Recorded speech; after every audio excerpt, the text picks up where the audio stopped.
Hey guys, it's Saga from TechWorks, and today we are going to compare the cameras on the new 2020 iPhone SE with the ones on the iPhone 11 and the iPhone XR.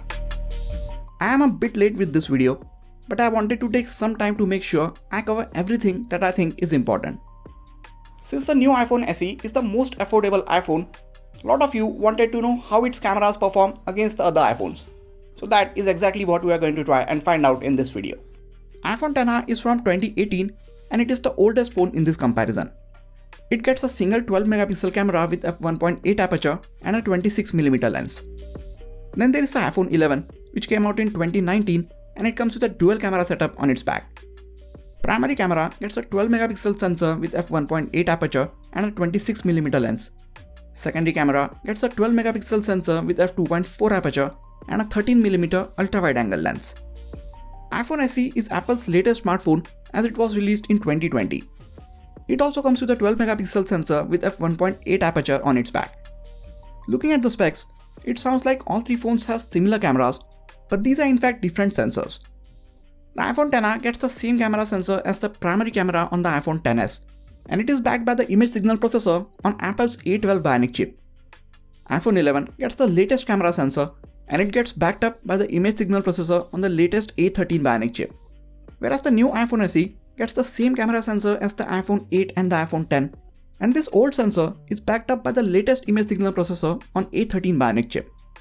All three phones can record optically stabilized 4K videos at 24, 30 and 60 fps. iPhone XR and SE can record extended dynamic range videos at up to 30 fps, while the iPhone 11 can do this at up to 60 fps. They can also shoot 1080p slow motion videos at 120 and 240 fps. At the front, iPhone XR and SE get a 7-megapixel sensor with f2.2 aperture, while the iPhone 11 comes with a 12-megapixel sensor and f2.2 aperture. iPhone 11 and iPhone XR gets the true depth camera system with the dot projector, flood illuminator, IR sensor and all, while the iPhone SE just gets the basic FaceTime HD camera. Before we move on to the image and video samples from these three phones, if you are new to this channel, please consider hitting the subscribe button and the bell icon next to it. That way, you won't miss out on any of the amazing videos coming up on this channel. Starting off with the daytime images. It was raining and pretty overcast when I took these images, so we get to see how these cameras perform in diffuse lighting conditions. If you want to check out how each of these camera performs in bright sunny lighting conditions, I suggest you guys check out their dedicated camera reviews on my channel. I will leave cards to them on the top right corner of the screen and also link them in the description section. Coming back to these images, there are plenty of details in each of these shots. Even if we zoom way in, it is difficult to say which one is showing more details, which is a big compliment in itself for the tiny new iPhone SE. Images from the iPhone 11 and the iPhone SE are showing a bit warmer tones, while the colors in the images from the iPhone XR are leaning slightly on the cooler side. I took this image indoor, and even when I zoom in, we can see similar amount of details being captured by all three phones. Most of these images actually look very similar from all three phones. If we take a closer look, there is a bit less noise in the image from the iPhone 11 in the shadows compared to the other two phones. Now if I remove the label and rearrange the order of these images, would you guys be able to tell which one is from which phone? Let us do a quick blind test with some of these images. Have a look at them and try to figure out which one is from which phone. Then pause the video and write in the comments which phone you think is A, B and C. Make sure you don't scrub ahead and look at the answers before you comment. So what do you think? If you had to pause on each of these images and it took you longer than a minute to decide, that in itself is already a big win for the iPhone SE. The phone A is iPhone SE, B is iPhone 11 and C is the iPhone XR. How many of you got all three phones right? And if you did, what gave it away for you? No matter how many of these you got right, there is no denying that Apple knows how to tune the cameras on their phones to deliver best results despite of how old the camera sensor is. When we are taking images indoors, the Deep Fusion mode on the iPhone 11 kicks in and it helps it capture slightly more details. You won't notice it unless you zoom way in on these images, and even then, you will have to know what you are looking for. Even without the Deep Fusion mode, we see the iPhone SE capture more details than the iPhone XR in some of these shots. But you will have to zoom in 2 to 3 times to see this. Coming to the situations where these phones need to capture a wider dynamic range, Smart HDR mode on all these phones does an amazing job. XR seems to be lacking a bit behind in these situations where it tries to bring up the shadows and the resulting images look a bit faded. Whereas the iPhone 11 and SE are doing a slightly better job with the highlights, colors and contrast in these situations. This is one of my favorite shots. You can not only see the dynamic range that these three phones can capture, but also the wide range of colors that they can get in one shot. I know that someone is going to point out that sky is looking more golden in the image from the iPhone 11 and XR, and not so much in the shot from the iPhone SE. It is not SE's fault. It was the last phone that I clicked this image with, and by that time, sun has set a bit more and hence the difference in color, nothing else. Speaking of colors, I like how all three phones managed to capture them as close to the actual scene as possible. As mentioned earlier in the video, XR is leaning a bit towards capturing cooler colors, while the iPhone 11 and iPhone SE are capturing naturally warm colors.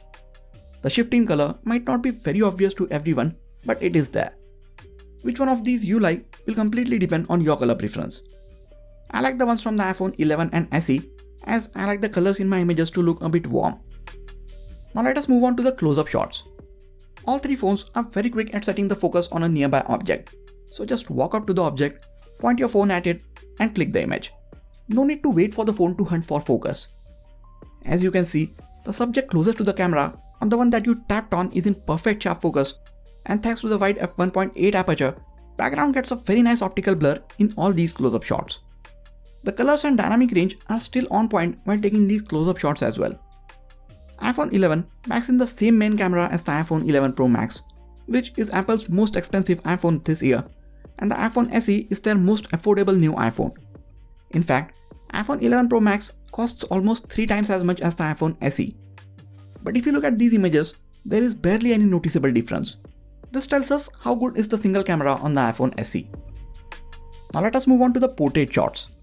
This is going to be one of the two big tests for the iPhone SE that I am looking forward to. iPhone 11 gets two cameras, and even if the second camera is a wide lens, it is also used to calculate the depth information for portrait shots. While the iPhone SE and XR both get only one camera, and they have to rely on the software alone to calculate the depth information for these portrait shots. Let us see how big of a difference does that make. Turns out, not that much. Now these are not three different images from the iPhone 11. I can assure you that they have been clicked with these respective phones. I am just as surprised as you to see how well the iPhone XR and SE separates the subject from their background. Other than missing on some strands of hair which were actually moving because of the wind, edge detection is near perfect from all three phones. I expected the iPhone 11 to be the most accurate one when it comes to edge detection, but I did not expect the iPhone XR and especially the iPhone SE to be so good. I take a lot of portrait shots on my phone, so the portrait mode performance is a make or break for me. So knowing that the iPhone SE only gets a single camera, one of my major concerns was its portrait mode performance. But as you can see from these images, we have nothing to worry about in this department. Now one major disappointment is, the iPhone SE and XR needs to detect a person in the frame in order to click portrait shots, which means you cannot take portrait mode images of objects with these phones. Well, at least not with the native camera app. But we can take portraits of objects with the dual cameras on the iPhone 11. Someone who takes a lot of portraits of objects, I was somewhat disappointed by this. But then I found out there are some third-party apps which lets me take portraits of objects with these phones as well, so now it is not a very big deal for me. Speaking of the things that the iPhone SE and XR can't do, since they just have one camera at the back, they can't take wide shots like the iPhone 11 can. I have started taking more and more wide shots because this lens helps us show a different perspective of the scene. This lens is not as sharp as the primary one, but it is still nice to have a different focal length to shoot with. Unlike other manufacturers, Apple does very well to match the white balance and color temperature between these two lenses as closely as possible. Technically, you can use add-on lenses like these on the iPhone SE and XR to take wide shots. But then, that is an extra piece of accessory that you need to carry around with you, so it is not as convenient as having an extra wide lens on the phone itself. Now let us move on to the images that I took in indoors, artificial and lower lighting conditions. This is the second big test for the camera on the iPhone SE, low light. In most of the indoor lighting conditions, when we have good amount of ambient light, all of these phones take detailed images. As we zoom in, we see slightly less detail in the images from the iPhone XR, but the iPhone SE is performing just as good as the iPhone 11. Things start to change a bit as we get into even darker lighting situations. iPhone 11 captures the most details. Then we have the iPhone SE with a bit less details and more noise in its images. And finally, iPhone XR captured the least amount of details and most amount of noise in its image. iPhone 11 also gets a night mode, which makes its already good looking images even better. We see the same trend in these next set of images as well. Since the iPhone SE has the same processor as the iPhone 11, Apple could have added the night mode to the iPhone SE as well, but for some reason they did not. As we get into even lower lighting conditions, images with the auto mode are almost useless from all these phones with a lot of noise being captured. But the ones with the night mode from the iPhone 11 look really good. While the low light performance of the iPhone SE is better than the iPhone XR, it is nowhere close to that of the iPhone 11. So the night mode is one of the areas where I see the iPhone SE fall clearly behind the iPhone 11. But if there is decent amount of ambient light, then the iPhone SE takes just as good images as the iPhone 11, so that's good. If you are someone who takes most of your images in very low light, you should just go with the iPhone 11. That brings us to the front-facing cameras. iPhone 11 has a considerably wide lens compared to the other two. But to use it, you will have to tap on the arrows at the bottom. Otherwise, it will shoot in the default cropped mode. Colors are looking good from all, but the skin tones are looking more natural in the selfies from the iPhone 11 and the SE, while they were a bit saturated in the selfies from the iPhone XR. There is slightly less contrast in the selfies from the iPhone SE. But at the first look, these images are looking good from all three phones. For taking portrait selfies, iPhone SE doesn't have the true depth camera system for calculating the depth data as the other two have, so again it has to rely on the software. And even with just the software, SE is doing a very good job of detecting the edges for these portrait selfies. SE is actually doing a better job of keeping my hair in focus, whereas the other two are constantly blurring them. So for the selfies, despite of having a lower resolution sensor, you won't see a big difference in the images from the iPhone SE and the other two phones. Here's a video from the front-facing camera of the iPhone 11, iPhone SE and the iPhone XR. You can see how all these phones are handling the overall colors of the scene, exposure and stabilization when I'm walking around with them. iPhones have been the best when it comes to shooting videos, and these three phones are no exception. They are doing an amazing job with the colors, dynamic range and also the stabilization. These videos are virtually indistinguishable from each other. So with the SE, you are getting the best quality video in the most affordably priced iPhone. For slow motion, all of them can shoot 1080p videos at 120 and 240 fps. Just make sure to shoot these slow motion videos in plenty of light, or else they will turn out to be very noisy. So after looking at over 65 image and video samples, other than in lower lighting conditions, it is clear that camera on the new iPhone SE is almost as good as the camera on the iPhone 11. Its camera performance is also slightly better than the iPhone XR, but the difference is barely visible. Apple's A13 Bionic processor helped the iPhone SE take amazing images even with a few years older image sensor. So if you wanted to get the new iPhone SE and you were worried about its camera performance, don't be. As we saw in this video, its camera performance is almost at par with the iPhone 11.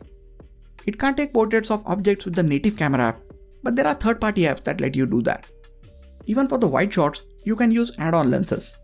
So by going with the iPhone SE, you are not missing out on a lot in terms of the camera. The only department that I think this phone lags behind a bit is the battery life. Now I left my home at about 10 AM with all three phones at 100%. But after taking close to 200 images and videos, by about 3 PM I had to charge this phone again, while the other two still had well over 60% of battery remaining. To get around this problem, I think you can easily buy a fast charging power bank with the money that you save by going for this phone over the iPhone 11. After looking at all these images, what do you think about the camera on the iPhone SE? Let me know in the comments. And if you are looking to purchase any of these phones, I will really appreciate if you get them from the affiliate links in the description section. That is it for this video guys. Please hit the like button if you enjoyed this video and subscribe to the channel for more quality tech videos like this. You can also check out some of the other videos from this channel. This has been Sagar and I'll catch you guys in the next video. Take care.